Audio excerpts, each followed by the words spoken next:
അസ്സലാമു അലൈക്കും. ഇന്നത്തെ സ്പെഷ്യൽ ഉണ്ടല്ലോ. എന്ത് പെട്ടെന്ന് അവസാനത്തെ 10 നോമ്പ്. അങ്ങനെ രാവിലെ തൊട്ടേ നല്ല മഴ, രാവിലെ അല്ല രാത്രി തൊട്ടേ നല്ല മഴയാണ്. നല്ല മഴ തകർത്ത് പെയ്യാണ്.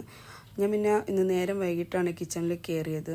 അങ്ങനെ സ്നാക്സിനുള്ള പരിപാടി ആദ്യം തന്നെ നോക്കി വെച്ച് ബീഫ് ഇരിപ്പുണ്ടായിരുന്നു. അപ്പോൾ ബീഫ് കട്ട്ലേറ്റ് ആക്കി ഫ്രിഡ്ജിൽ വെച്ചു. അതുപോലെ ഫ്രൂട്ട് സലാഡിനുള്ള എല്ലാം ആക്കി സെറ്റാക്കി വെച്ച്. പിന്നെ പഴംപൊരി ആയിരുന്നു ഒരു സ്നാക്സ്. ജ്യൂസ് ഇപ്പോഴത്തെ ട്രെൻഡായ പൈനാപ്പിളും തേങ്ങയും വെച്ചിട്ടുള്ള ജ്യൂസ് സംഭവം അടിപൊളിയാണ് കേട്ടോ.